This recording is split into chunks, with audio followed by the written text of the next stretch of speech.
What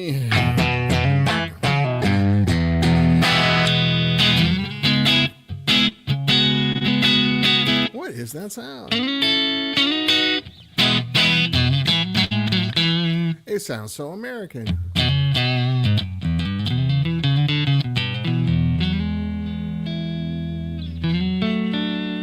That is the sound of big American tubes.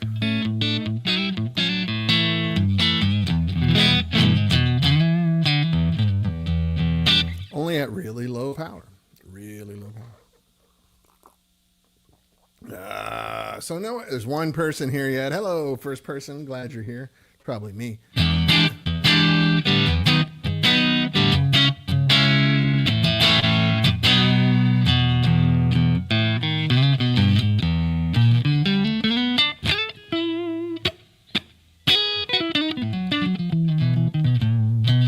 So you get to endure me warming up my almost 60-year-old hands.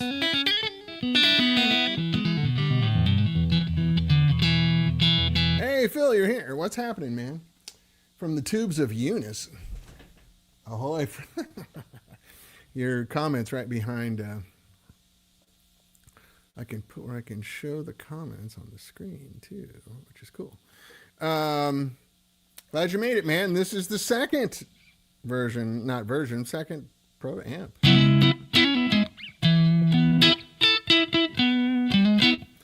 I'm on YouTube today, right on.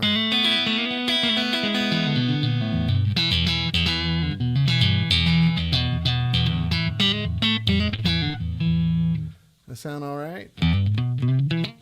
How's the level?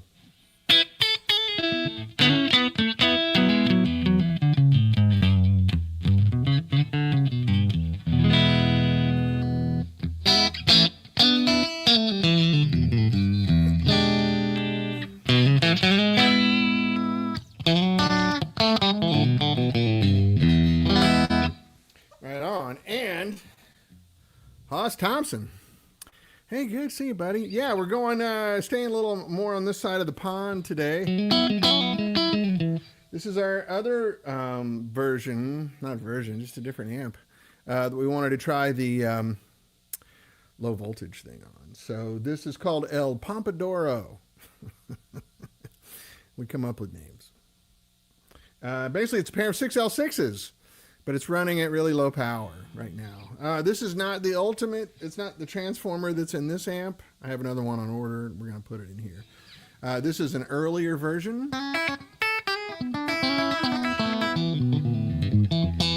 So we are running these 6L6's at really low voltage already. It's this is like below 300 volts. I want to get it down to about 180 total, but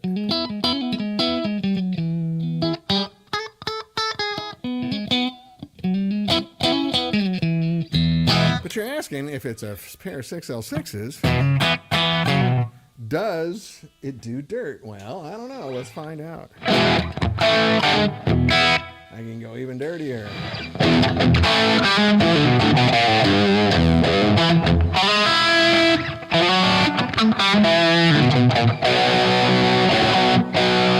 Not staying in tune really well. But anyway, yeah.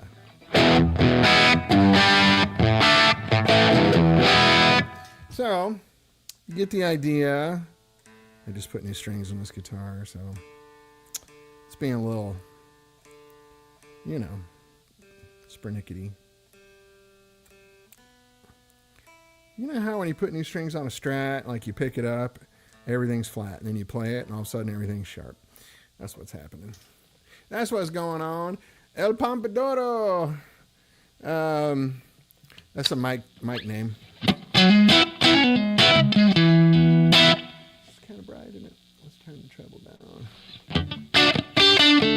This needs to be, he should be able to see it there on the side. It's really small, though. If he's on a phone, you're not going to see it. But, anyway, this isn't finished. We've got to voice it a little more. Did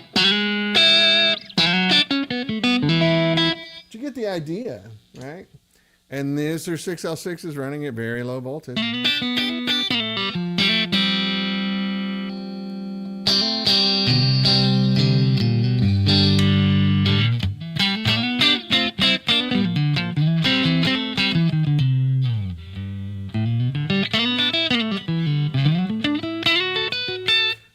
blood flowing in my hands. Anyway, different sound. A, B, C is very different, yeah? Sounds like an amp Joe Walsh needs to own. For me, that's a very good thing. Well, thanks. Yeah, once we get this all sorted out here.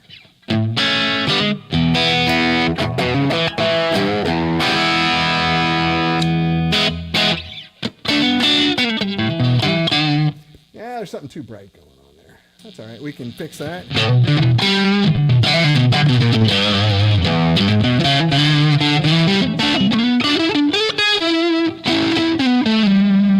Yeah, it needs work. Did you get the idea? Let's turn the volume up on this a little bit.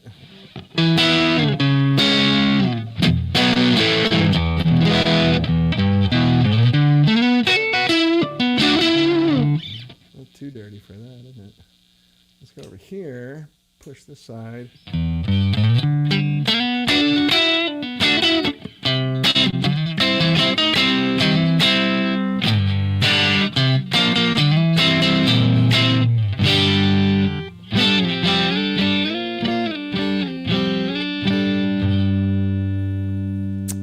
Cold hands should not do Hendrix. Hey Keith, how are you, buddy?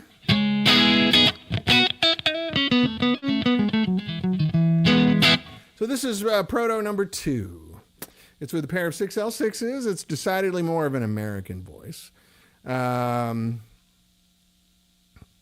Fender. On one side, it's kind of just like a deluxe. But doing a lot more. We've done more to it. It's more than that. But, you know, you want to sound like an American stuff, you got to sound like Fender, right? Let me turn off the verb and the echo. You can hear it just dry. I'm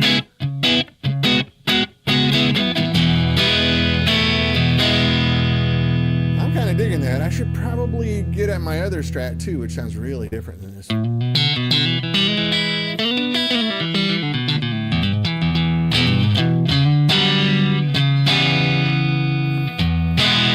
This Strat is kind of modern sounding, I think.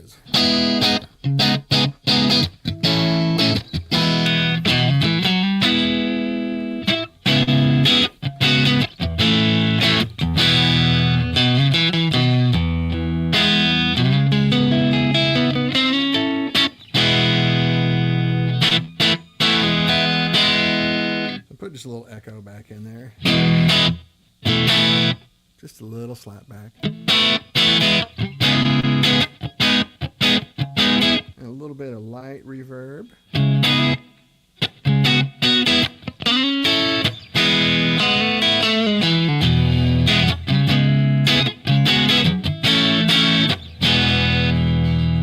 Yeah, that works. I can go take this down even cooler.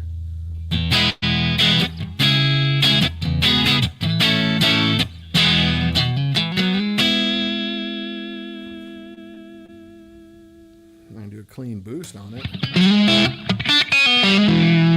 Kind of a lot. I got my vibe.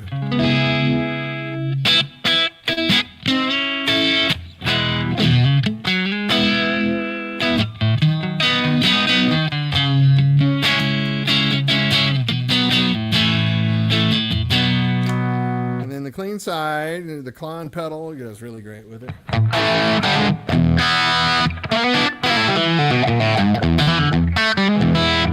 And then I called up our friend Josh Scott, who sent me a Rat Pack pedal.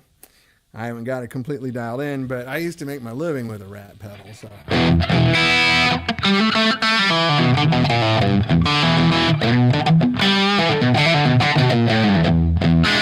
that's Josh Scott JHS, the Rat Pack pedal. So I'm just playing this. Clean side, cool amp. Boost off everything, throw the Rat Pack on top of it.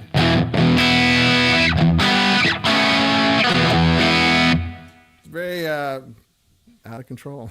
I like it. I don't have a telly here, Haas. I wish I did. My telly is down at Ron Ellis's shop in San Diego, and I'm going back down there to get it and put it back together. I do have the Gretsch, and I have a different Strat. You know, my white Strat sounds really different than this one. Amp really sounds great with humbuckers too, though. I mean, I can throw a Les Paul. Got my Junior. Rob Price says, unfortunately, I can't listen this week. At a Brazilian designer. That sounds a lot more interesting than this.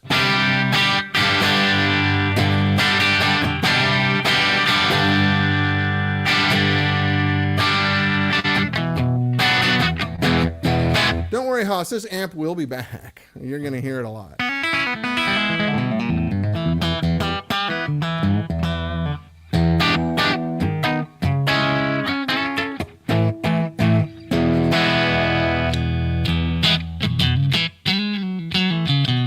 like this. The clean sound's working.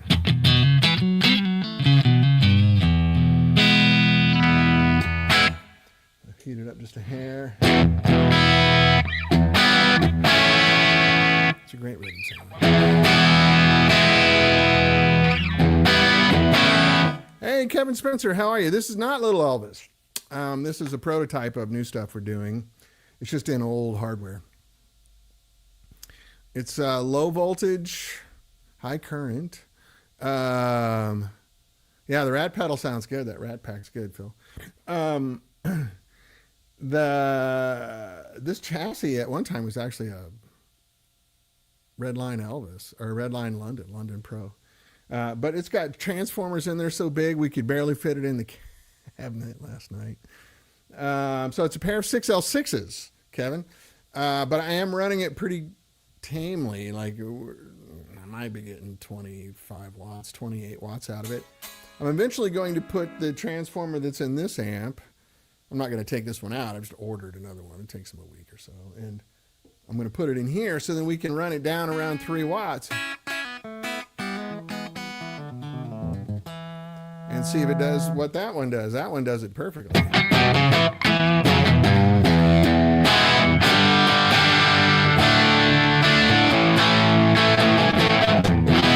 Yeah, it's a good American rhythm sound, isn't it? Got that thing. You like that Rat pedal, huh? Right? So he's got like 9 of them on here. I haven't gotten comfortable with all of them yet, but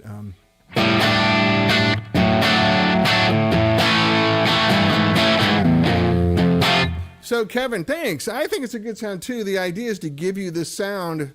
This one actually I can go down to 2.7 watts, so I'm assuming we can go very close to that. That makes it usable pretty much everywhere, you know.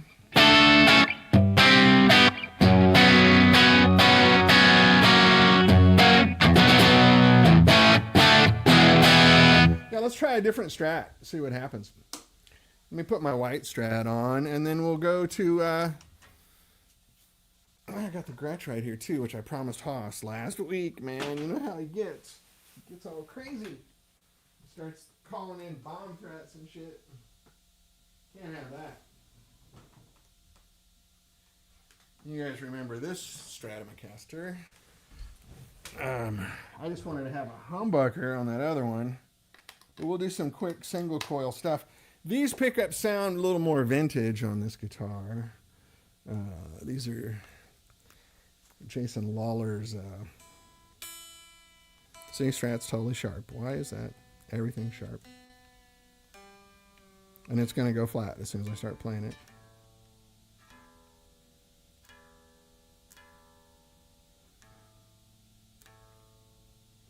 Bear with me for a second. Yeah, these are Jason Lawler's Dirty Blondes, which he made. They're not right off the shelf. I think he kind of tweaked them for me, if I remember correctly. We had a 2.5-hour conversation at the LA Amp Show about Strat pickups, all the variations, and of course he knows 100 more variations than I do. But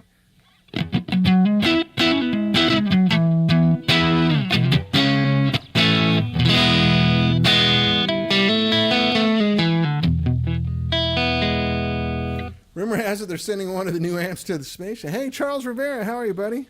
Good to see you. I say hi to our friend Charles in Puerto Rico? Charles, I saw the video of you working a party recently. It was really good.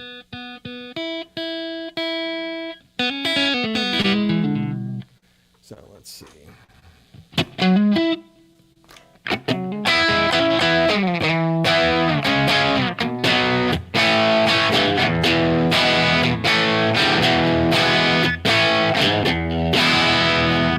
Yeah, this is more of an old sounding Strat, right?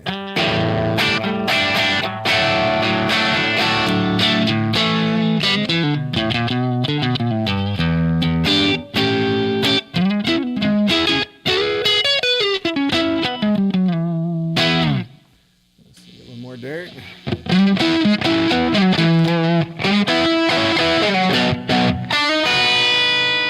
Yeah, I got to work on some treble action over here.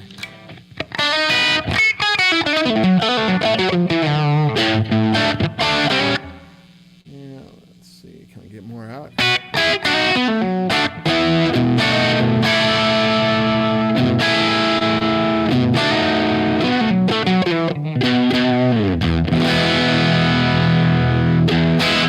Yeah, there you go. Amp in progress. I like it, but it needs a little bit of love still. But the clean is happening. You can hear these are much lower output pickups. Killer sounding like always. Thank you, Charles.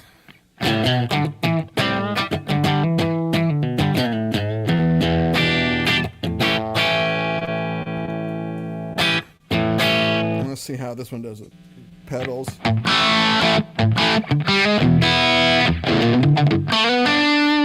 That's the Rat Pack pedal from Josh. All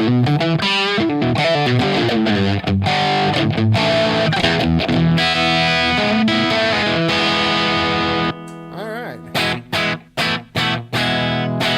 Why don't we throw a humbucker on here and see how it does? Let me grab my Les Paul. So you've heard two Strats. Could do the Gretsch. I did the Gretsch last week. I don't want to overkill it. Let's get Les Paul out and see how that do. And it should be fine.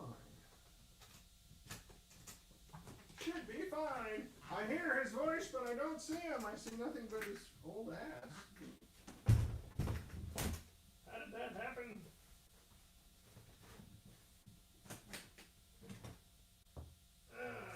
Guitar's deep in the case. Sorry.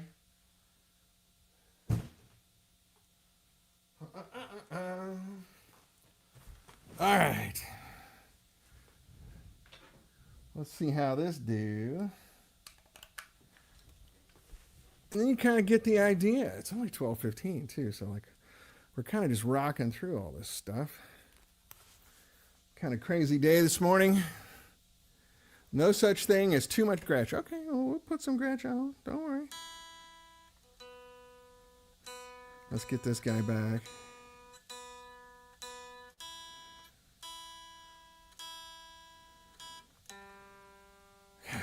That's so annoying.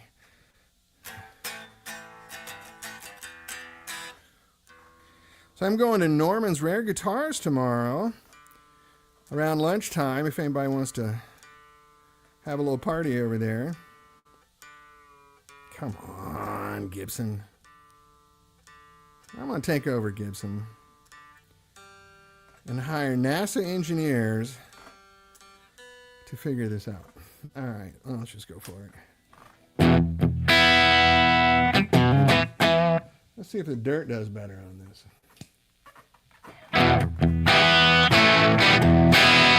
Well, we're close. Oh yeah, G string went way out.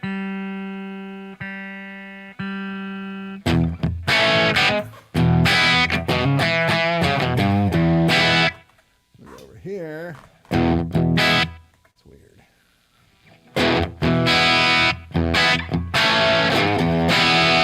These are also not very high output pickups.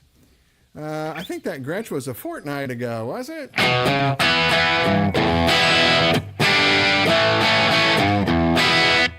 a little dirtier.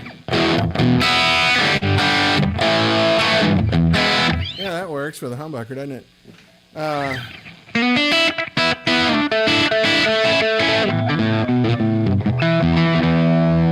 yeah. Well, let's not get carried away here, Haas. As you're quoted in Guitar Player as saying, the new low-voltage system will mean valves will outlive Keith Richards. Any comment? I don't know. I mean, that's a big statement. I don't want to get presumptuous.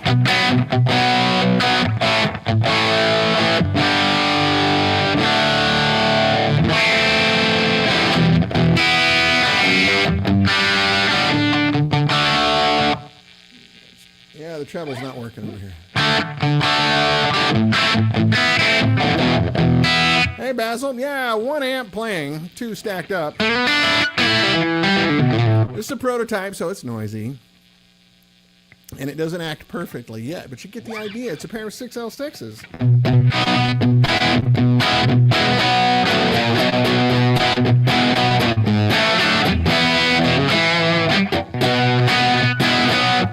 So yeah, I could do the Keith on this. It's a little tweed adjacent, great stuff, especially in the higher gain. Yeah, there's definitely some American vibes here. I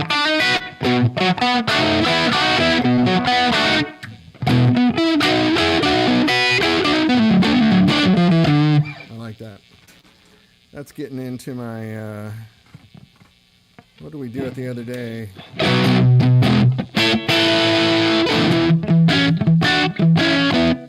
roll the neck pickup back.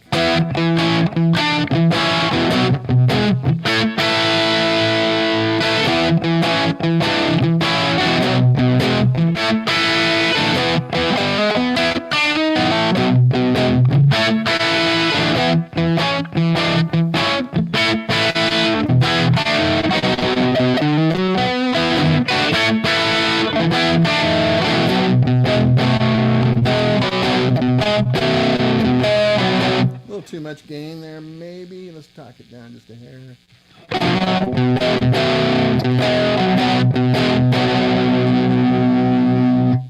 Yeah.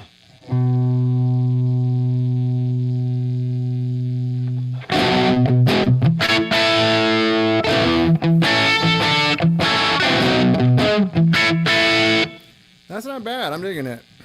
Maybe too dirty for what I'm trying to do there.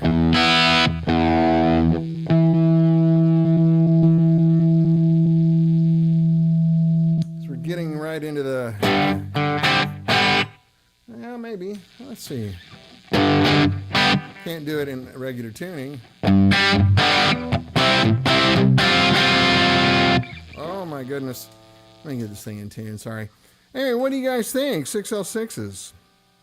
Different vibe, huh? I know last week we went like 2.5 hours. Let's see if we can keep it under an hour today.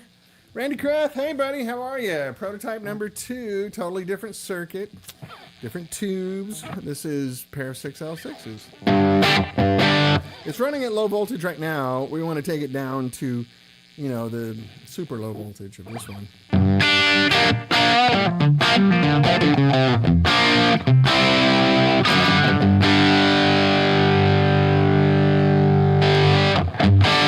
That's a pedal.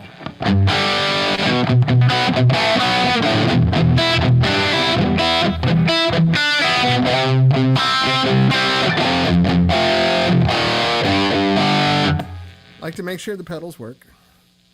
I just got a little tiny bit of echo on right now. Just a slap back. And that, it was middle position.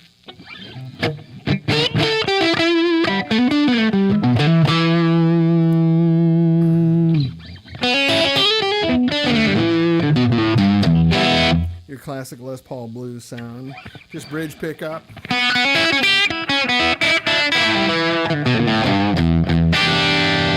And neck pickup love.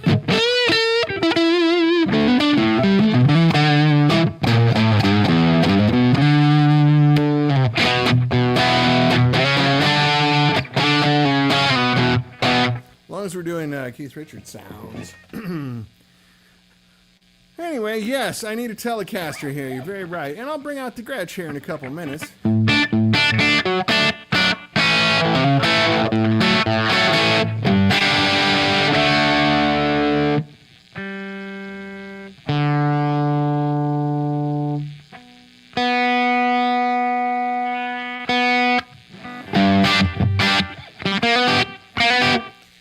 position sounds good, right? Roll the neck pickup back to about 6 or 7.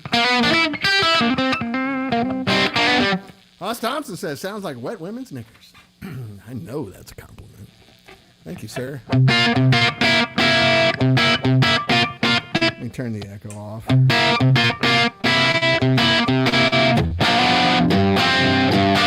I'm always torn because a lot of guys, I want to hear it bare and clean, you know, and the other guys tell me I really got to hear it how I would use it, you know, like for me to imagine buying one of those amps, I need to hear it. So I'll do a little bit of both. I'm not much of a verb guy, but it kind of works.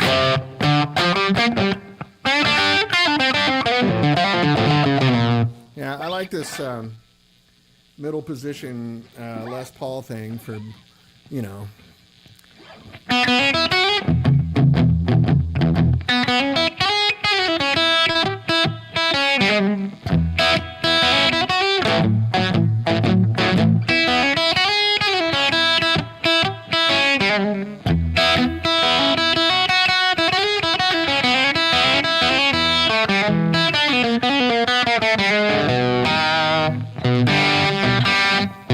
How's it go?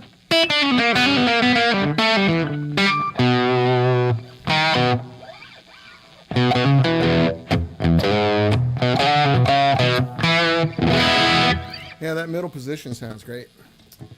That's what Gibsons are good at. A little bit of versatility.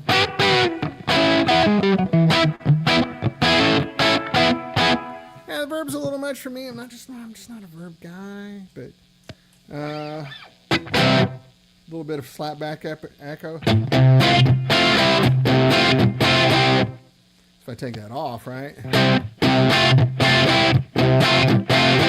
It's right there. It's up your nose, but I put just a little bit of slap on it.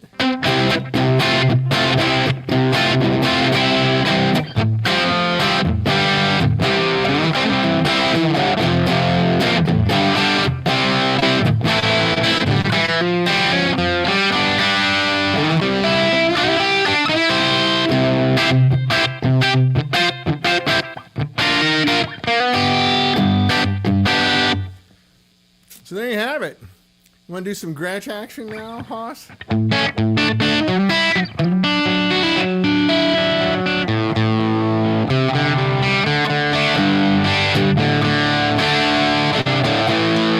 Bjorn says, I've been on a tweed journey for the last few years. Ended up buying a Tone King Gremlin a few weeks ago. It's a low wattage life for me. Yeah, man. What IR am I using? This is the 412 Marshall IR that's in the UA aux box. I haven't messed with it. I haven't adjusted it. It's just straight. Yeah,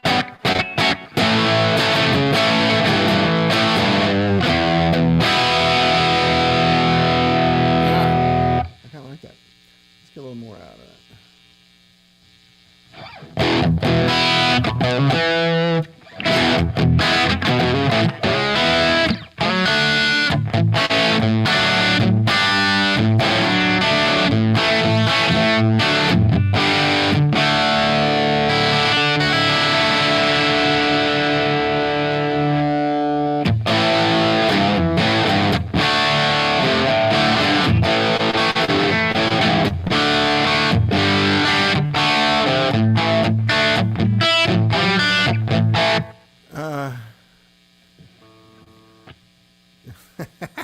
You can like whatever guitar you want, Hoss. It's fine. Hoss doesn't like Stratocasters. I'm not going to hold that against you, as far as you know.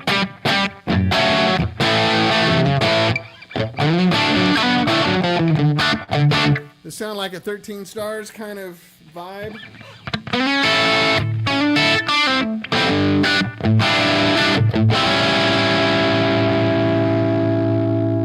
Yeah, it's got that sound.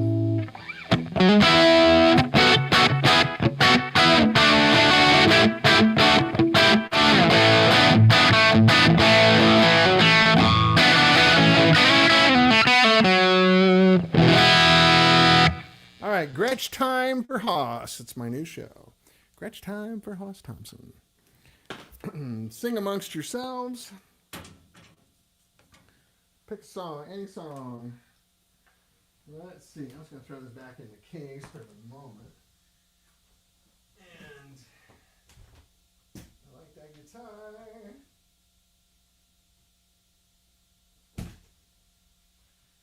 And then it's Gretsch time. Gretsch time in the city.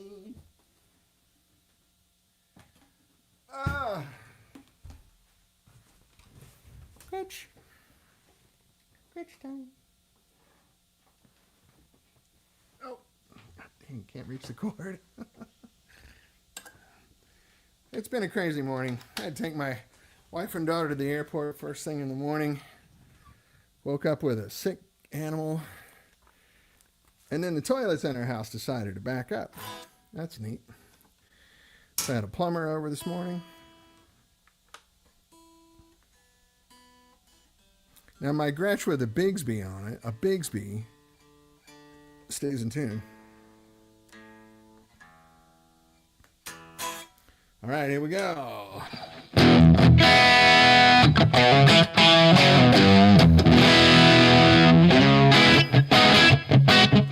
I love that movie, Hoss.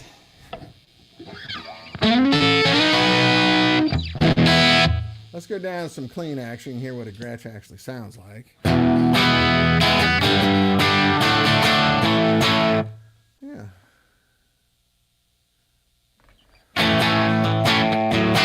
Very low output pickups, right? Everything's wide open. Now it sounds dull over here. What's happening? Why is it in there? I gotta work on this amp.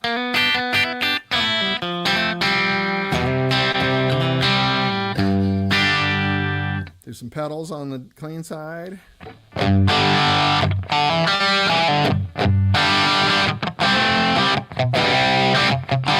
That is the $69 Behringer Klon Centaur clone, which to me sounds every bit as good as every clone I've ever played.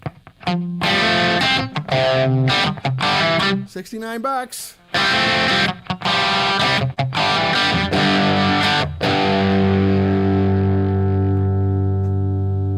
You know.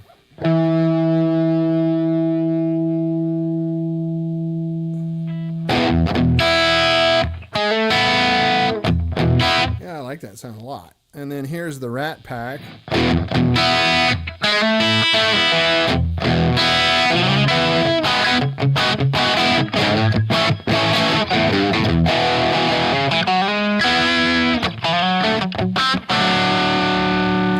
And just clean, no pedal. Well, there's a little bit of an echo, but not much. Let's turn that off too. Nothing but guitar. A little verb.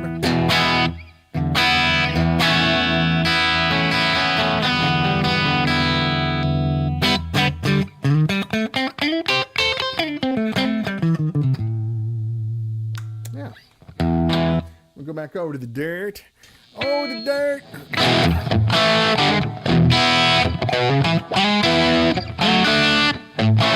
Yeah, that works.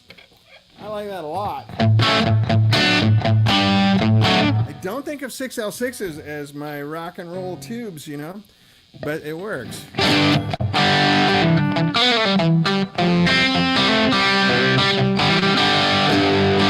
Yeah, Filtertrons are great, man. You're preaching to the choir, Hoss. I love Gretches. I don't know why they're not more mainstream, but they're fun and they're easy to play. They just don't, you know, they're the kind of guitar that is a little bitchy. It doesn't stay in tune. I had to put some real work into this one to get it where it is. So,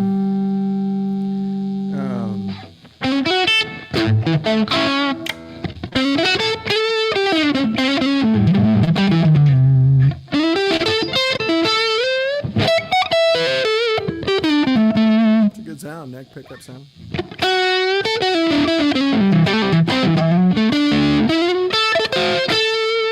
Middle position. Neck, our bridge.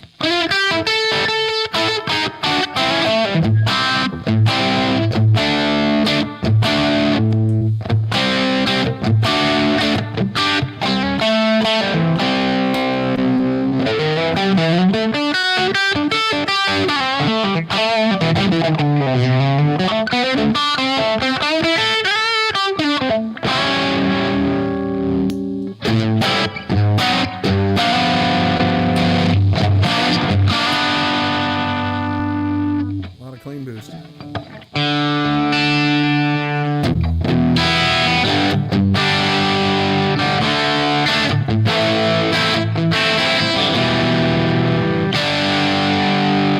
Working time,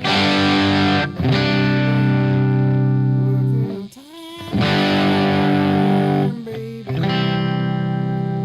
flirting with time, baby, catching up with you. Yeah, I'm with you, Haas. That's not a bad bad sound at all. I could live with that. It feels really good under finger, like it's very free and open. I don't have to fight this at all. Turn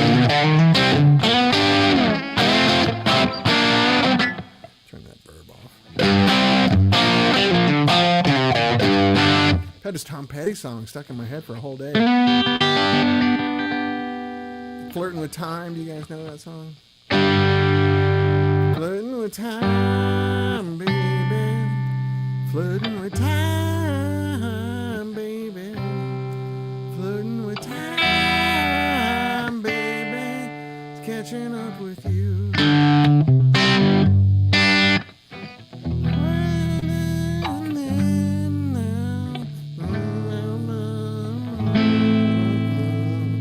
Typical Tom Petty cowboy chords, but it turns into a great rock and roll song. Let's go a little less dirt.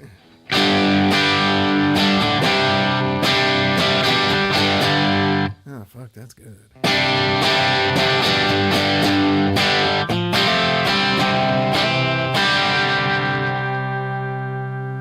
Yeah, that's some good dirt. Good rhythm sound.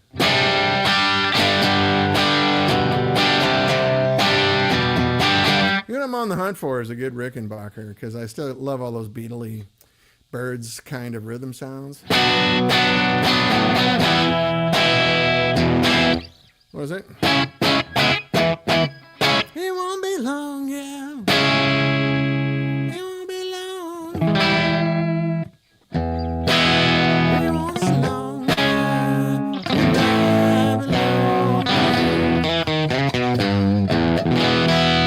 Since you left me, I'm alone. Now you're coming. I'm not singing, because if I sing full volume, I'll blow the meters off this thing. You had to make your own 12, Rick 12, that I could actually play. Yeah, I can't do the regular 360 12. I had a 660 12, which has the wide neck. It was almost too wide. I don't really need the 12 string. I have bought probably 4 Rickenbacker 12 strings in my life. I bring them home. I play the shit out of them for about a day. And then I start going, why did I do that? You know, I sit around and go...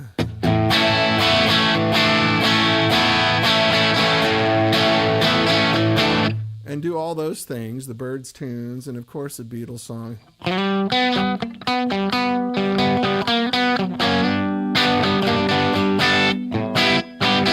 All that stuff.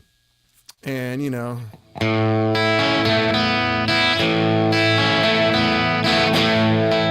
Sounds great on a Gretsch, though, doesn't it? Because that's what they were fucking playing. You double that with a Rickenbacker, just 6-string. Think I'm gonna be sad.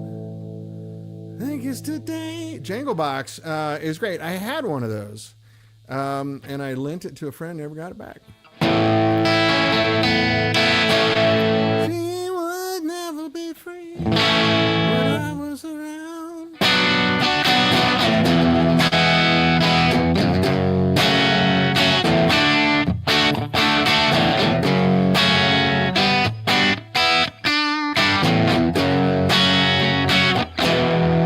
Randy Kraft. Oh, you have one of those. Oh, yeah. I remember Glenn Campbell playing that guitar. And Glenn Campbell was a monster. I remember him on some show. I saw the reel recently. Mute this. Sorry, I'm listening to me tune. He was playing some crazy thing like Classical Gas or something on a 12-string. It's show off. Yeah, got to be the Toaster pickups, though. That's right. I'm actually going to go look at one tomorrow. I'm going to go look at a 350, which is like John's 325, only it's full scale neck, right?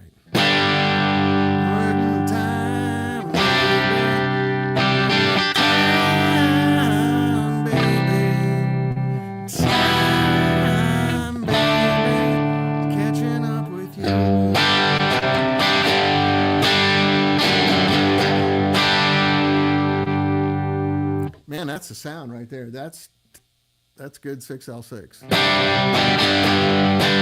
Yeah.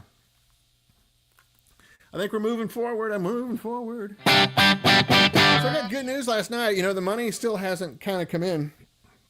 But with the Supreme Court getting rid of all the tariffs and Elon Musk leaving the government, all the finance world is really happy. I talked to guys having a party last night. Yeah, I don't think you need a 12 string. If you really do, get the POG. You know, the Electro-Harmonix POG pedal. It's perfect. On stage, you can't tell the difference. No one will ever know the difference. Yeah, when you're sitting around recording, you probably don't want to do that. But for just a gig or for jamming, it's a $150 pedal instead of going out and buying a $4,000 guitar, right? Man, I have that song stuck in my head. And that sound makes it harder.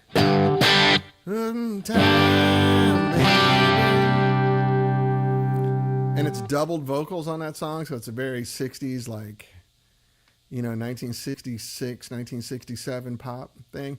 Oh, and time, baby. Time, baby. Catching up with you. Which is right in there with It's Been a Hard Day's Night.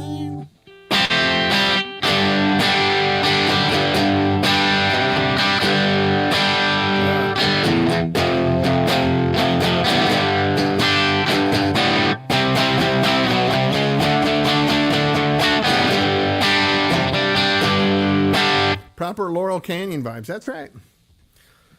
Because the Byrds were doing the Beatles, so just, you know, country rock way.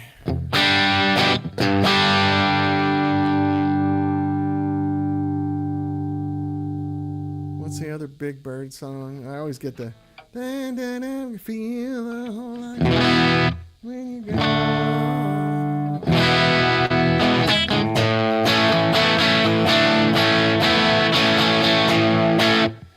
And then there's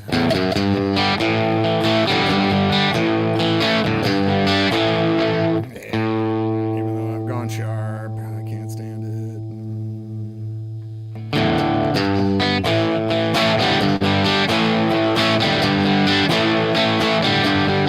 So you wanna be a rock and roll star?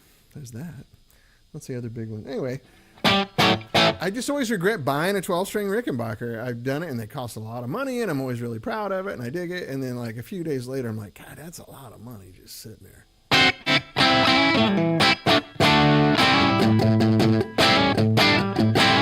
Go back over to the dirt a little bit.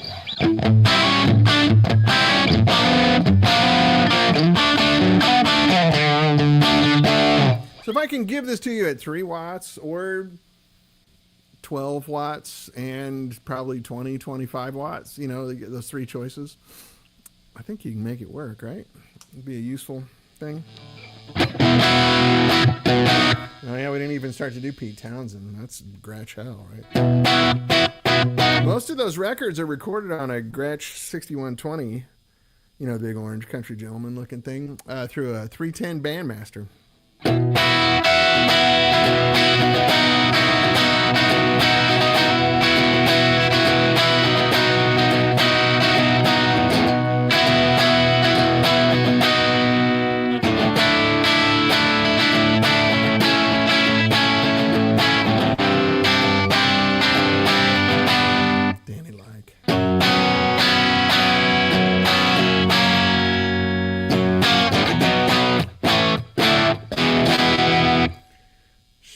See, where are we? We're over here, but we're on the cleaner side.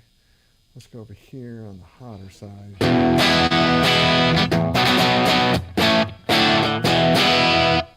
I want to go over here. Yeah. I don't know. I like it better here. Sorry, we just finished it last night. So I'm not. If I go full bark.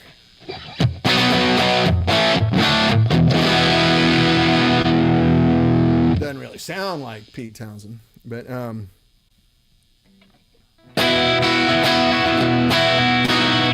always like that progression because it's a big complex chord, right? It's not just suspended B, right? So it's your thumb here, it's the open A string, and then a B, and then the open E string.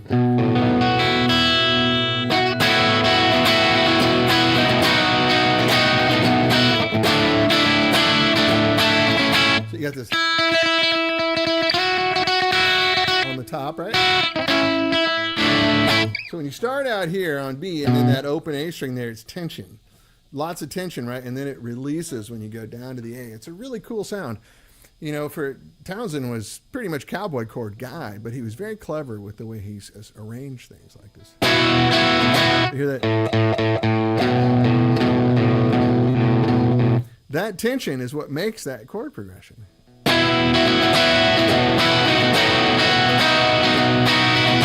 Lots of tension, right?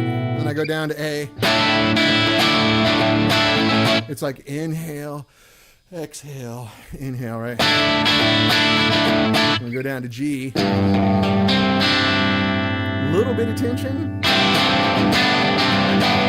And then F sharp. It's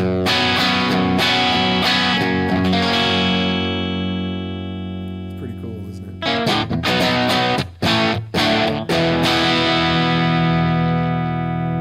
Anyway, that's some 6L6 loving, man. What do you guys think? What do you guys think? I've just been talking and blabbering. Dissonance. Bartok was proud. Yes. Dissonance is great. Can I show you my favorite dissonant chord progression, Haas? And you can only hear it if you play it really slowly. Again, to show how beautiful the mind was in John Lennon and Paul McCartney. But you know this. She loves you, yeah. And the song doesn't work unless you go.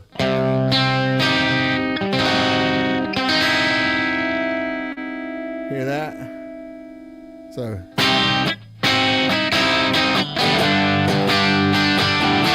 if you speed it up, it's just barely there for an instant, but it's so much tension, right? So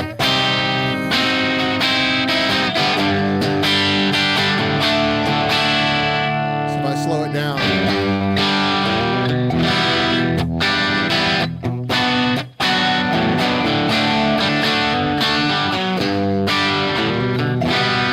That's some Gretsch loving right there too, man.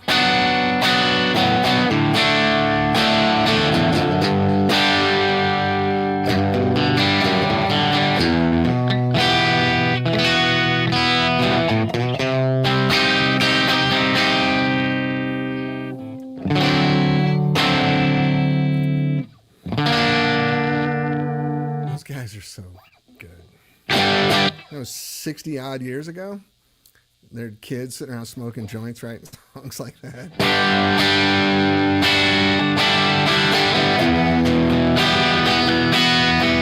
Dissonance from hell.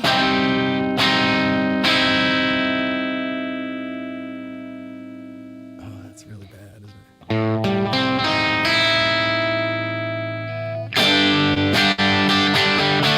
Yeah, you're right, Haas. No one's ever going to beat that stuff. But anyway, that's kind of Gretsch through 6L6's here. I think we kind of got it, right? Let's see.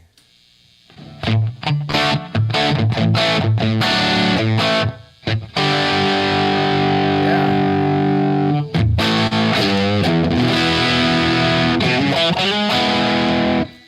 Slow, let's start, maybe.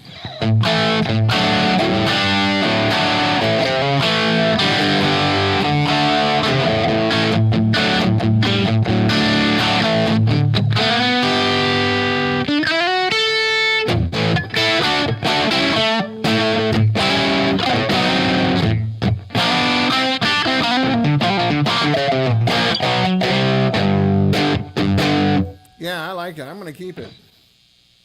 I think it's going to work. Let's see.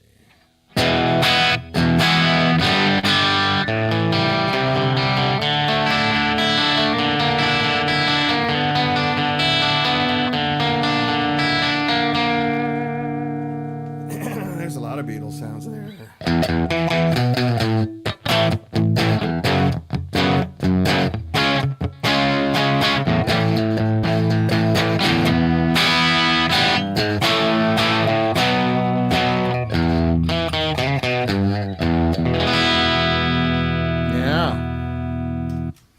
pretty cool. Anyway, so I wanted to show you guys the new gig rig. That's not right, because that's somebody's product. Daniel Steinhardt. Sorry, Daniel. I heard it coming out of my mouth. I couldn't stop it. Gig rig is registered trademark of Daniel Steinhardt.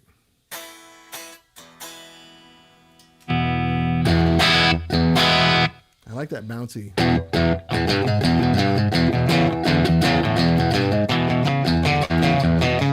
Good twangy rockabilly sound way down there, isn't it? I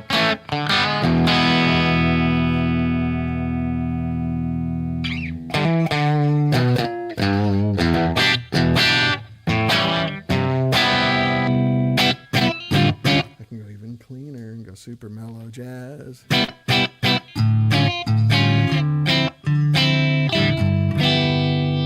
Run to You. Oh, the Bryan Adams song. See if I can remember that. That would be where over here, I think, right? Let's go over here. Too dirty.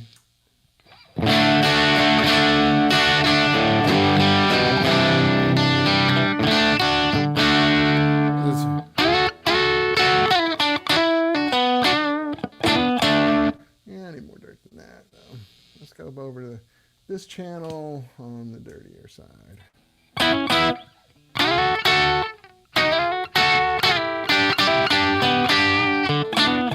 There's actually 2 guitar parts there, Hoss, but gosh darn it. I'm talking about guitar staying in tune, and I just beat them out of tune.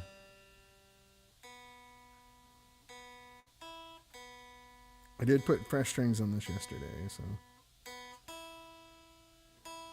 that could be the issue.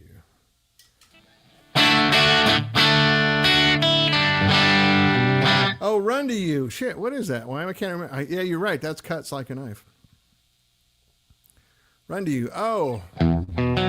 How is it? Oh, I know it.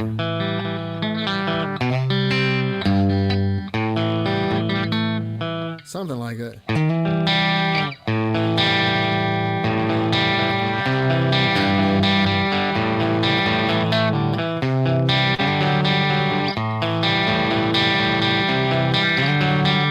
Is that close?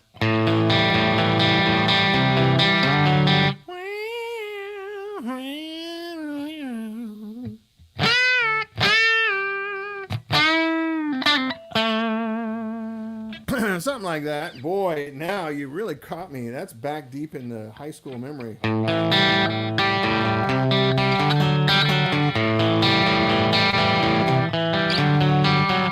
She says the love for me will never die. What a change if she ever found out about you and I, bitch. Yeah. I'll have to listen to that. That's my homework for next week.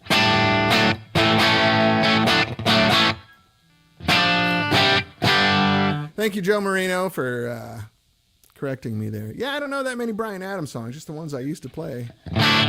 Played Cuts Like a Knife when I was in high school a lot. That song was the everybody get out and dance. It really worked. But there's 2 guitar parts because you can sort of fake it.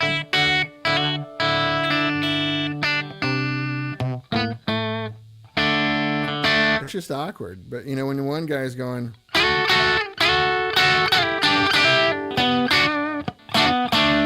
over the top of...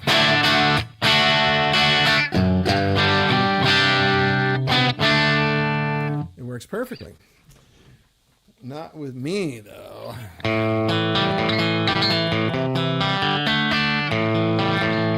wrong.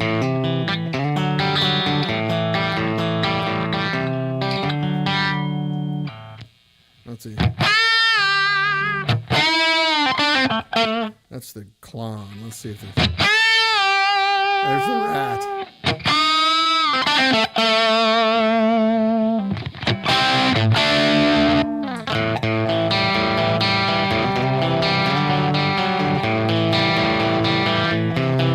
Does that need verb on it?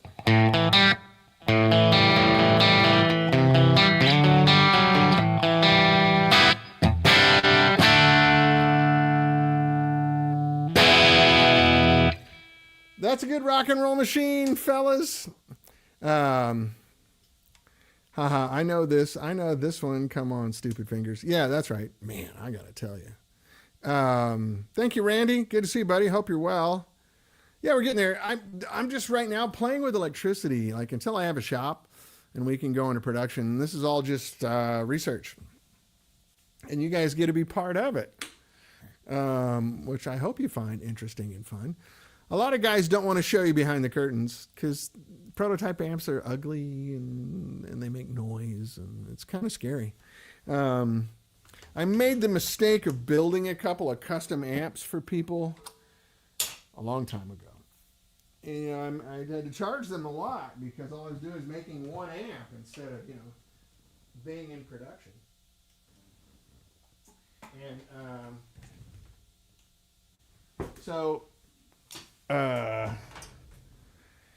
the thing that's always funny is every time someone gets to hear a prototype, playing with electricity, the Dan Boole story. When people get to hear prototypes, they're always like, whoa, what's that? It's okay. It's what they do. Don't be scared. It's all right. It's almost 1 o'clock here, and I've been babbling this whole time. So we played 2 Strats, a Les Paul, and a Gretsch. I could have popped out the Junior, too. I'll have a Tele soon. I need to finish that guitar up. Ron and I are building a Particaster, and I just need to go down there and finish it. Ron is a super... Do you guys know Ron Ellis, the pickup guy? He's really great. He's a super Tele guy, though. So I defer to him on Tele stuff. He really knows what to do, and I don't. So, anyway, what do you guys think? What's on your mind? Any questions?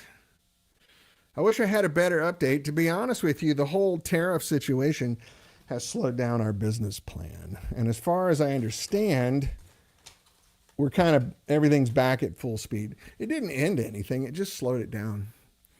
The Junior. Yeah, I'll do that next week. I'll bring it. I'll try to get Tele by next week. If I can't get mine here, I'll borrow one. I got a neighbor down the street, studio guitar player, composer guy who's got 150 killer guitars. Remember I played his white Junior on here that one time? It's my neighbor Kurt, who's awesome. So, anyway, all the investor people that we were talking to, they didn't end anything. They didn't stop anything. But they did say, let's just slow down a little bit and see what happens. Most of them thought the tariff thing was a game of chicken. Turns out it was. But then the Supreme Court, I guess, just ruled that president can't make tariffs like that. So most people I know in the finance world are now feeling a whole lot better. Matter of fact, the people that I spoke to last night were having cocktails to celebrate that and the fact that Elon Musk is out of government. So if you're a fan of those guys, I'm sorry. People on Wall Street are not. And investors and developers and blah, blah, blah, blah, blah. They want predictability in the economy, and unpredictable stuff is hard. Will any of these prototypes be going up for sale? Probably, but it won't be for a while, Basil. I'm sorry. Michael Branson, good question. Any thoughts for targeting worship guitars or rockabilly specifically?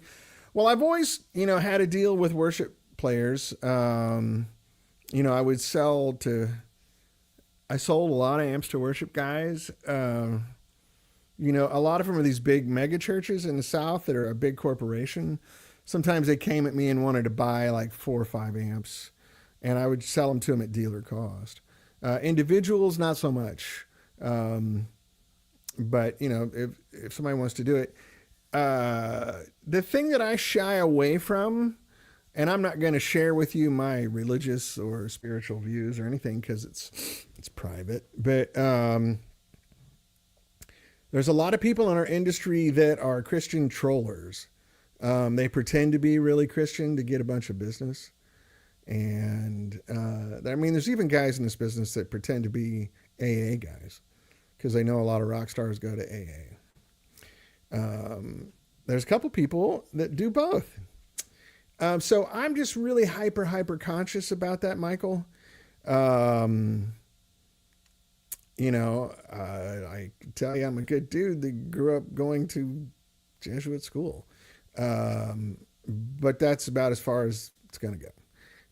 It's kind of subjective and private, and I don't want to try to trade off of that, I guess is my point. Um, so I just leave it there. I think you understand what I'm trying to say, right? There's a lot of people in this business that walk around going because it helps their business, and I don't want to do that. I don't want to do that at all. It's not who I am. Plus, it's disingenuous, and it's an insult to people who really take that stuff very seriously. 'Cause I'm just kind of moderate, and there are people who have dedicated their lives to these things, um, and I'm not going to lie to them or insult them. I respect everybody. Basil says, I'm a super, and me and Satan go way back. That's all right, man. It's all good. Trust me, I have some really great jokes. I have cousins that are Jesuit priests. What is a Haas? Those automotive association guys are the worst. Always called Jack for some reason. Yeah, that's a whole nother. We could do a podcast with some frank conversation. I mean, I know who the guys are, and I'll never say it.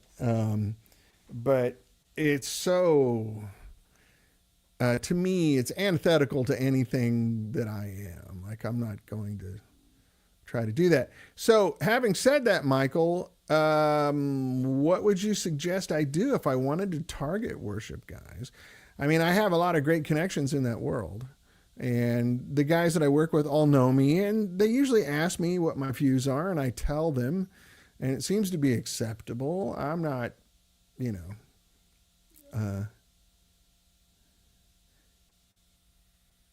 yeah, I'm sure, Michael, I would love to sell. I mean, God, when I go visit my friends in Atlanta, half the time I go play with their band at church. I've outfitted a few churches here in the San Fernando Valley with gear. I'm just not super fervent about all that stuff. But I'm not against it either. I'm just kind of neutral, amp targeting that rockabilly thing. Well, I think this would do it, even though it's got more vocabulary than you need for rockabilly. But, I'm playing really low output pickups here, and you could hear it. Sounds good,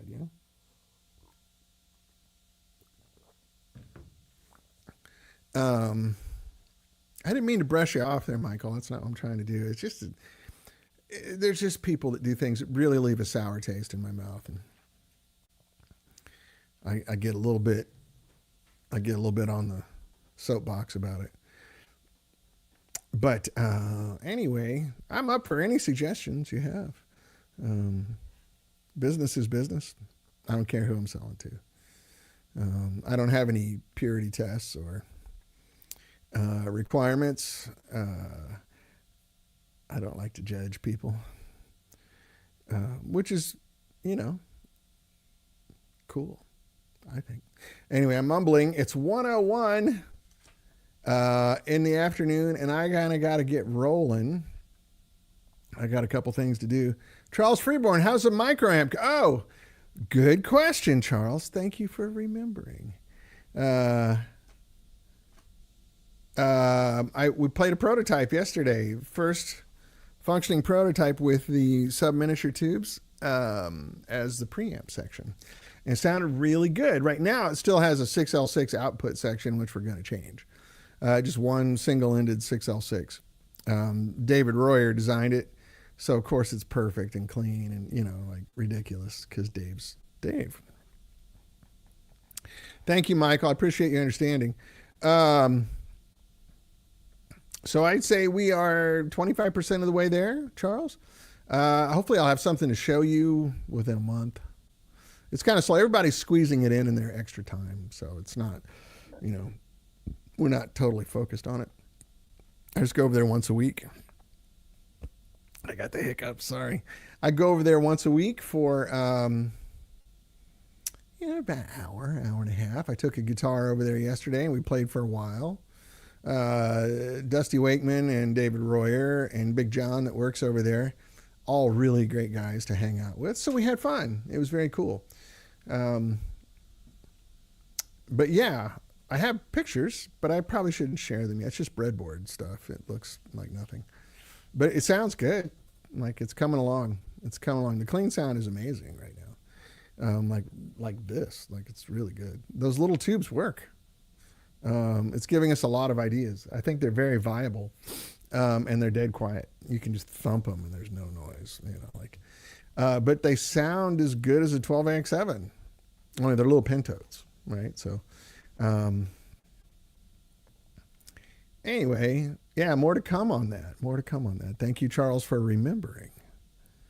What else you guys got? What other questions do you have before we call? It's funny. I've noticed if I just hang around here by about 1:15, the crowd comes back, and then it's a whole different bunch of people talking about different stuff. Oh, I just got a thing that says U.S. Appeals Court allows Trump tariffs to stay in place during appeal. Shit. Hey. It's hard for business. NUT boobs, new tubes. No, they're sub-miniature tubes. They're little tiny ones. They're like this big. They're military usage mostly. And they use them, sometimes they used them as a proximity fuse. But no, they're submarine gear, things that needed very in airplanes, things that needed be able to handle extreme temperature changes and gravity changes and all that kind of stuff. They're really tough. Dusty just ended up with hundreds and hundreds and hundreds of them. So we thought, let's turn them into something fun. Let's have a good time. So when the time is right, I'll come and play it here for you.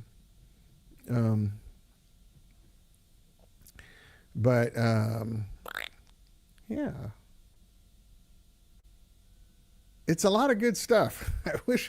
I wish I had my shop, and I wish we were up and rolling. This whole tariff thing has slowed us down. We should have been in a shop back in March, and maybe even earlier. But here we are. We make things work. No big deal. Well, Haas Thompson, is the decline in quality of modern valves because the military stopped using them so the industry has become obsolete? Somewhat. The Soviet or the Russian military, Freudian slip, still uses tubes. So does the Chinese military. That's why there's still Russian tubes and Chinese tubes. So you could draw the inference there is yes, the military is what drives it. I think another big part of it is tubes used to be state of the art and they were everywhere. So solid state things didn't really start happening till the mid 60s, and it didn't become ubiquitous until the early 70s. So that was a quick turnaround, but the car collection that I help with, you've seen the pictures of the cars. The cars from the 50s have tube radios in them. Like you turn them on, they have to warm up. People didn't switch, like tube-driven hi-fi gear wasn't considered old or obsolete until like 1980. Even then it still sounds better, but it just became silly where you could get a good enough sounding solid state piece of gear where it just wasn't worth it. But I remember televisions that we bought in the 70s still had power tubes in the back, still had a pair of 6L6's with some 12AX7 preamp tubes, and other things too. And of course, cathode ray tubes, for televisions. So long answer to a short question. I think you're right. And I think there's a few other elements as well. It's just not, there's demand. The demand is just nothing compared to what it used to be, because there was tubes. Everybody's television, everybody's radio, everybody's guitar amps, everybody's home stereo, blah, blah, blah. It was all tubes. Now it's barely anything. Michael Branson, good question. Thoughts of doing a pedal board amp? Guitars love using a backpack and plugging directly in the PA, but please continue developing hand-wired. Well, this little thing we're doing will probably be that. This thing with the sub-miniature tubes. That's okay. Don't worry. Autocorrect is fascist, man. It's all right. And we're not going to even make that many hand-wired amps. Like, these are just proof. Hey, Rob, how are you, buddy? Welcome. Yeah, you're 10 minutes late. What the hell? Even we're not going to make many of these. These are going to be printed circuit boards. These are just prototypes. I'm going to make some hand-wired amps just for posterity, for publicity. You know, people want to still buy Little Elvis and all these other stuff. Well, I hope your tooth is okay, or where your tooth was is okay, Rob. But I've never seen an English guy have any problems with his teeth. That's weird. Had to do it, mate. Sorry. It was too easy. It's all that tea, man. Quit drinking that tea. It rots your teeth. So anyway, Rob is a Canadian British expat living in Canada. Back when, oh man, I'm sorry. That hurts. Sorry, buddy. Hope you're still on good drugs. Anyway, so Michael, yeah, the little thing we're doing could possibly be a pedal board amp that actually has, you know, power, not much, you know, it'll be 2 or 3 watts, but, or you can just go straight out the back and bypass the power section. We're just not there yet. We haven't even talked about a form factor. We've been doing, you know, I've been doing AI image drafts and stuff, you know, trying to, I could share those with you next time I come. I'll bring some. They're not on this computer. I only use this computer for the show and basic work, you know, internet stuff like Google Docs and things. Dentistry is medieval. Yeah. It's funny. So let's talk about dentistry for a second. Clearly you guys have noticed I have some veneers on my teeth because I cracked a bunch of them open decades ago. And so this big horsey smile that I have didn't look like that when I was young. Now it kind of looks big, but, so I have the extra set of molars that some people get because I'm a Neanderthal. Literally, like I did the 23andMe, I had more Neanderthal DNA than 98% of people they ever tested. So, and I have an extra set of molars and the wisdom teeth in the back. And my dentist kept saying, we need to pull those. And I went, no, we don't. Are they infected? No, you keep them really clean. They're in good shape. Is it causing any other problems in my mouth? No. Then we ain't pulling shit, buddy.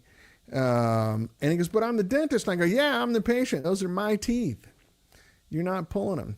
So after years of arguing, now he's like, whatever you want to do, man. Cause I take good care of my teeth and water pick them and all that stuff. And he goes, it's amazing. They're healthy and they're fine. And man, can I chew some food?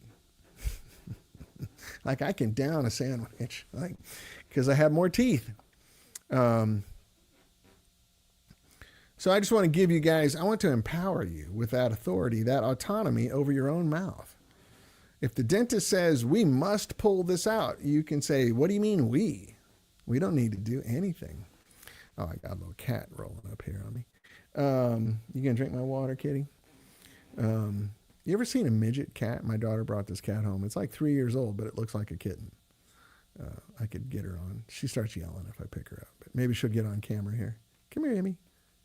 Come here. Come here. What are you doing? Come here. What are you doing? I'm not going to do it. Anyway, she's so little, she's standing underneath the camera. It's kind of cool. Really nice cat. She's just tiny. But anyway,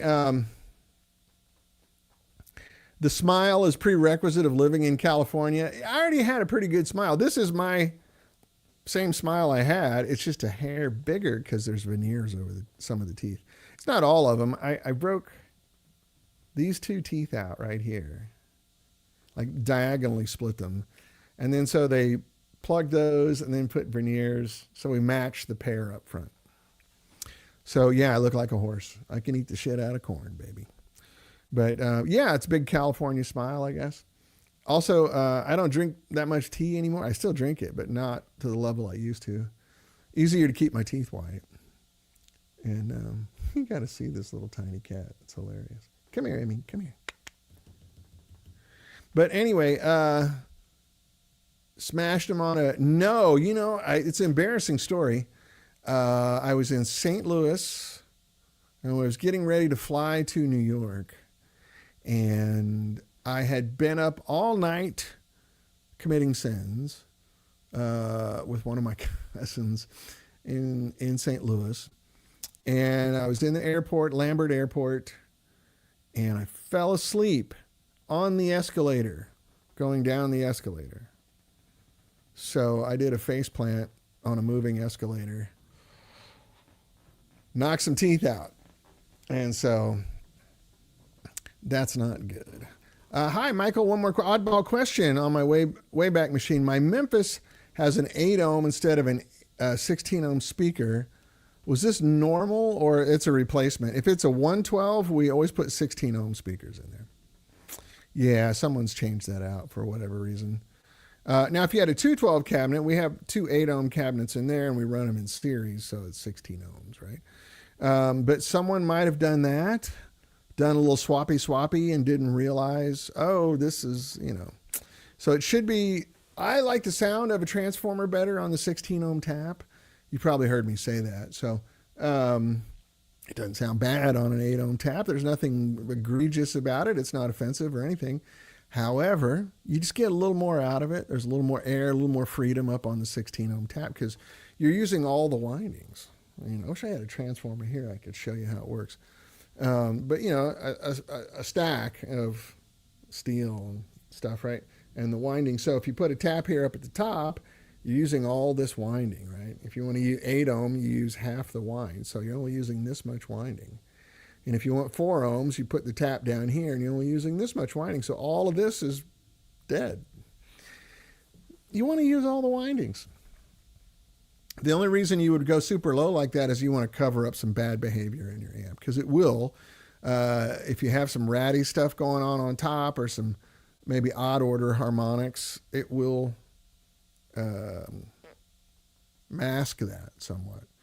It's still an anniversary. Yeah, we didn't do that. It's kind of weird. Yeah, someone made a mistake there. What usually happens, Michael, is someone says, oh, I want to buy a, warehouse speaker, but I can only do it. So they sell the speaker that's in the amp and they buy the other speaker. They put it in and go, I kind of like the other one better. And they don't remember that it was a 16 ohm speaker, or they don't care. And they just go buy another one that they can afford on Reverb or eBay or whatever. Hey, there's one on sale. I'll take it. You see what I'm saying? Like, not everybody's an amp guy, so it's okay. They just don't all get it correct. But amps are funny that way. Peter and I used to manage a music store in Atlanta called Rhythm City. It became Guitar Center eventually. And you kind of learn all these quirky behaviors of musicians. Because people brought in all kinds. We're like, what on earth did you do? Why did you do that? And we got some great explanations. One of the things that we learned the most, do you know what the most important quality is for a guitar being sold in a high-end music store? How fast can the guy resell it? That's why Les Pauls, Strats, and Tellys are 90% of the market, because you can sell them in 2 days if you have to.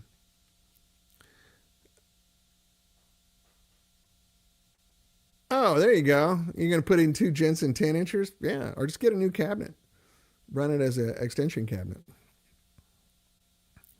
instead of cutting up that baffle board in that amp. I think Mojo Tone and who's it, Avatar in Atlanta. I don't know where you are, Michael, but they make little 210 cabinets that are great. Mojo makes killer, and they're not expensive. Like an empty cabinet, it's like $220 or something. Like they're good. Mojo used to make our cabinets, our original stuff, and we're probably going to go back to them at some point. They do really good work. Really good work. Well, here we are. See, it's 1:17 and the head count's going up.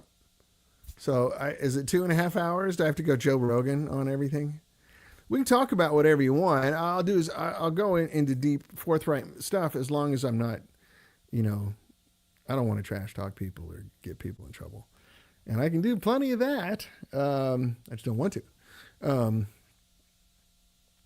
But we can, anything you want to know about the business or what we're doing or rumors or whatever, just let me know. Michael Brantz, I'm near your cousin. We met him at a local guitar store. Really nice guy. Which cousin? I have like 50. Not kidding. I have like dozens of cousins. Which cousin are we talking about, Michael? They're all really nice. Like all my cousins are really great. Actually, I did well. I got very lucky.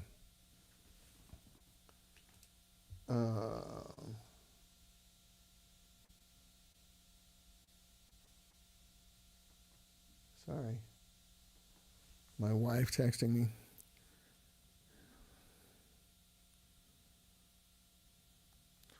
Anyway, sorry, got distracted. Talking about my cousins. I have so many cousins. Let me guess. You're in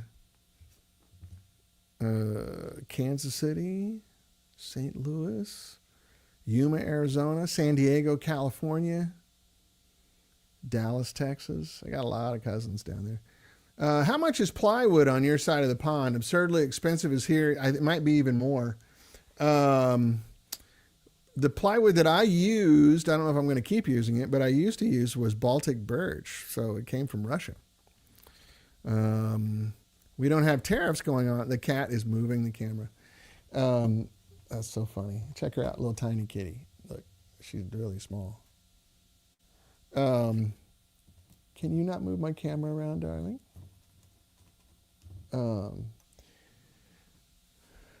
Denver area. Oh, yeah, Andy. Yeah, that's my cousin Andy. Cool. Jay Frisbee says, I had some issues with Mojo Tone not wiring cabs correctly. Everybody needs to know how to measure cabinet. Yeah.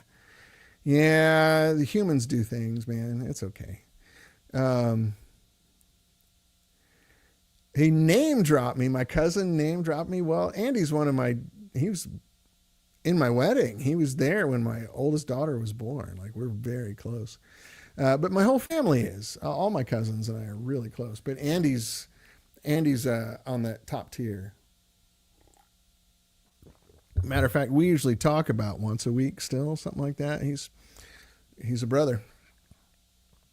Yeah, you're right, Haas. So we used what was called triple B birch, which was void and knot free, but it wasn't like furniture grade. But it was the best you could get without looking all fancy, right? And that's all you need for guitar cabinets. But the knots and the voids mess up the knots and the voids mess up the vibration, the sound wave in the cabinet. It's, the cabinet on a guitar cabinet is similar to like the drum shell, and so when you hit a drum, that thing vibrates as well. Same thing with the speaker cabinet, it vibrates. So if you use cheap wood, it doesn't sound as good. Joseph Moreno says, I like headroom in amplifiers. Is it just taste? Can you have too much, even if I don't play bass? There's no right or wrong, man. It's whatever you like. That's fine. I personally don't. I like a dirty amp. I like an amp that's like this, what we were just doing. It's kind of on the edge. I don't play metal, so I don't need uber gain stuff. And a lot of guys like super gain because it's forgiving, right? But I have pedals. That's enough dirt for anything. And then throw on a pedal for a lead. I mean, I could hook it back up, but I have this rat pedal from Josh Scott. Let me see if I still have the box right here. I can show it to you. It's called the Rat Pack. And, or Pack Rat, excuse me. I kept saying Rat Pack. And it's got, let me read it to you. I've put my glasses on for reading because I can't. I got my eyes fixed, which means I will never be able to read without glasses again. So the OG is a perfect recreation of the first production big box rats ever made. This is what I had. I had the one with no LED on it. Headphones make your glasses look funny. And I had that in an Echoplex and a Plexi. And then it's got the small box rat, much like the OG, with a different taper filter, 1984. The turbo is a 1989 one using LEDs in its clipping section. The Brat is the 1997 version, the 90s grunge tone. The Dirty 2004, based on You Dirty Rat. This mode gives a saturation waveform clipping of any rat version ever. The LA 1986, made by Ibanez in the 80s, is still one of the best modified rat circuits ever, and I think that's what I have it on. Hard clipping from the traditional diode configuration found in most rats. The circuit overloads the op amp and clips the rails. Then there's a Landgraf mod. Definitive boutique take on Rat. John Landgraf's extremely rare MOD distortion. Distant cousin of the Rat. Caroline Wave Cannon. Felipe Herndon adapted this Wave Cannon distortion just for us. The JHS mode, which is Josh, our classic mod that we perform on countless rats for over decades. It's bigger, louder, and a huge range of tones. Try it for yourself. Anyway, I really like it. Let's see, which one am I on? I think I'm on. Gosh, I can't see it. Oh, I'm on the LA mod, yeah. Amazing, huh, that I'd be on the LA mod. So, yeah, forever, I just had one of those original rat pedals. I didn't turn the distortion up really high on it. I just turned the volume up high. And I ran it into the front of a plexi with an Echoplex. And much to my surprise, it covered all the bases. Not to my surprise, really. Yeah, the old rat pedal worked for me. I sold it. I don't know why I sold. I think I sold it when I moved to England in like 1990. So I bought it used. I'm trying to think. I think I bought it used in like 1983. I think I paid $29 for it used. And the reason it was so cheap is because it didn't have an LED. They had newer ones that had an LED on it. And the only way, the guy was like, "How do you know if it's on?" I'm like, "Because you have fucking ears?" I don't know. Excuse my language. This is the post 1 hour show, so we will be using adult language. If you're offended by the occasional cuss word, I apologize. I'm never going to call anybody names, but I will use them for emphasis. But anyway, it was a great pedal, and I think when I moved, I sold most of my gear when I moved over to England, and I just kind of thought, I've had this old cheap-ass pedal for long enough, and then I really missed it when it was gone because it works great. And then I had my Echoplex up until, God, I sold it to Dave Friedman. He was building a rig for someone that wanted to do an Eddie Van Halen rig. The original 1978 Eddie Van Halen rig. And, yeah, I know, Hoss. That's all good. I know people in England don't care about cuss words because you're not pilgrims, Puritans. It's the people that came over here from England that were Puritans that were like, clutch my pearls. Anyway, so when did I sell that to Dave? 2013, maybe, something like that, 2014. And I got one of those Strymon, El Capistan, which I thought sounded great. It was not quite the Echoplex, but it never broke down, and it was little. And Dave made me a really generous offer on that Echoplex because he was building that rig for some rock and roll lawyer, I assume. So he made me an offer I couldn't refuse on it. So I went, yeah, sure.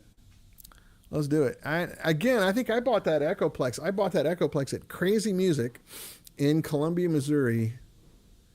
I think I paid $175 for it, which was a lot of money.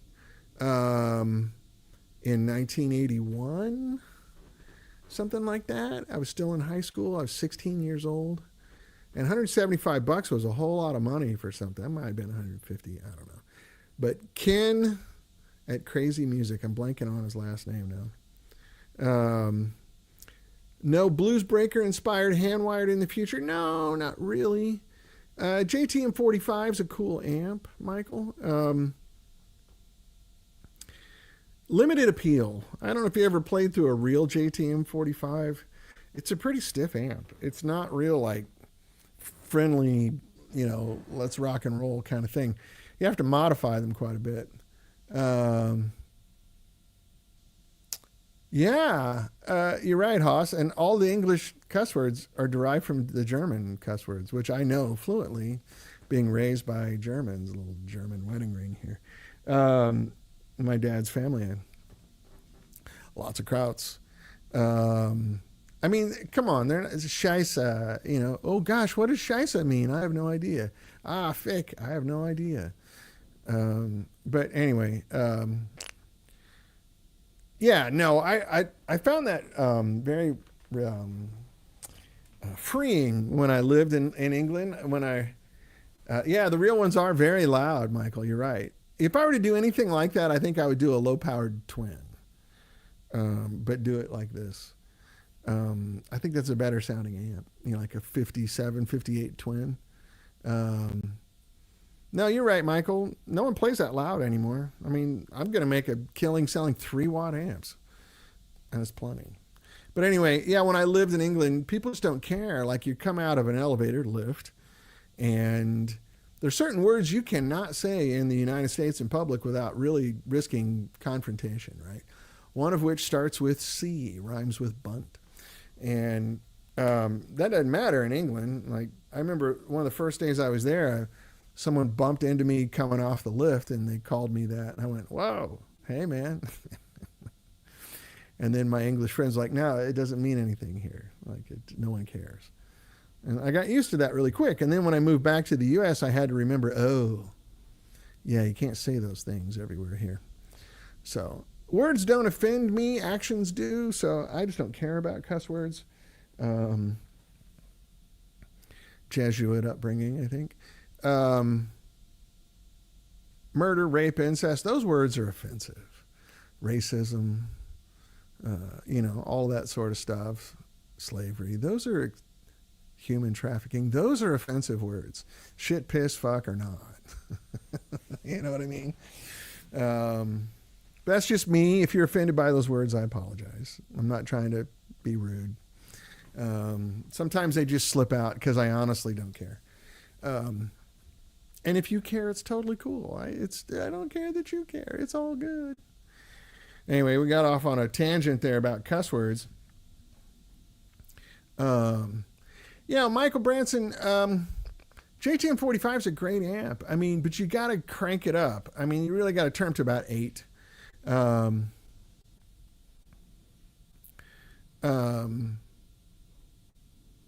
To get any love out of that amp, you really got to turn it up. Otherwise, it's just a big, clean, stiff amp. KT66s are fun tubes. I like those. The circuit on a JTM45, as you know, is pretty much a Bassman, which a Bassman and a low-powered twin are kind of almost identical. Just the Bassman went through 4 10-inch speakers. The low-powered twin went through 2 12-inch speakers, right? So they're probably 85, 90% the same circuit and transformer. A lot of Fender amps have a lot in common. They really, they overlap quite a bit. You sound like you've listened to George Carlin. George Carlin is my spirit animal, Michael. And, there's different takes on this, and a lot of it comes from your cultural upbringing. If you're familiar with Jesuits, they're not real uptight. I think they're very pragmatic and real. And George Carlin went to a Jesuit Catholic school. So when he says things like, they're just noises that come out of your mouth, it's kind of true, isn't it? I mean, but the actions, like I said, murder, rape, incest, slavery, racism, blah, blah, blah, those things are really offensive to me. But saying, also these words are only offensive in English, right? If they were truly offensive, they'd be universally offensive. And they're not. It's very subjective. Even in the U.S., there's different parts of the country that have very different feelings about this. I respect them all. It's totally fine. But you also have to respect the other side. A class clown in action. That's right. Yeah, he was. Hoss Thompson says, it's a toss-up. Normans butchered the language, But they did create incredible cathedrals. That's right. And Norman's rare guitars, which is where I'm going tomorrow. That's all from the Norman Conquest. Yeah, Michael Branson. George Carlin experienced a lot of the same conundrums that I did when I went to, you know what school. So anyway, I'm losing people now because we're cussing. I'm sorry. I just don't care. I'm sorry. I don't mean to be blasé about it or anything. They're just words. I'll leave it alone because some people are just really sensitive about it, and I respect that. That's totally cool. I don't mind. You're still my friend.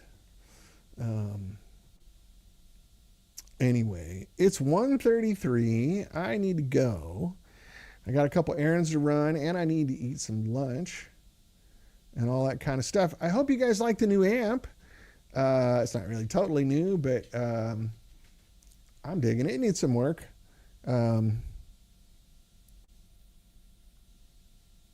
William the Bastard is holed up in Norms. Yeah, there you go. I'll take some pictures. I'm going over there tomorrow. A friend of mine, well, you know Miles Rose. His son wants to get a really nice acoustic guitar. So I said, well, let's go over and talk to Norman Harris. And I haven't seen Norman in a while, so I'm looking forward to catching up with him. I could live stream from there if you want. He does it every day. But we're going to go over there tomorrow, look at some guitars. I'm going to look at a Rickenbacker, I think, maybe, because I got to get the Beatle vocabulary covered. I think my Gretsch is doing it pretty good. Just got to make sure we get it all covered. Anyway, I'm going to call last call here. If you guys have anything you wanted to bring up or any questions you wanted to make sure I addressed before I leave, it's fine. If not, you can always get a hold of me on Facebook.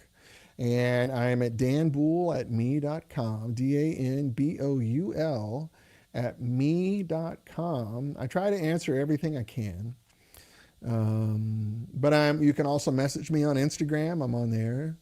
You can message me on YouTube. I have 2 channels on YouTube. I have like 7 pages on Facebook. And then I have 2 on Instagram. So get a hold of me if you need something. I'm easy to find. But having said that, it looks like we're losing people. We had a nice crowd today, though. It was big for a while. And I really appreciate you guys. Haas, thank you for all the great comments. Michael Branson, hopefully I'll meet you sometime when I come to visit Andy. Yeah, Andy's one of my favorite cousins. You met a good one. I love that you said he name dropped me, though. That's really funny. I'm going to give him shit. You name dropping me, man? What the hell? Kidding. He can do whatever he wants. I love him. And speaking of which, I'm going to call it 1:36. This is time of death, 1:36. Anyway, I love you guys. And I'll see you next week. I'll probably have this amp hopefully a little bit evolved over what it is now. Maybe not. Things are very busy and crazy. But I'll have some different guitars and we'll mess around with it. But I got to go. All right. I love you, fellas. Thank you so much for hanging out here. And I will see you next week. Take care.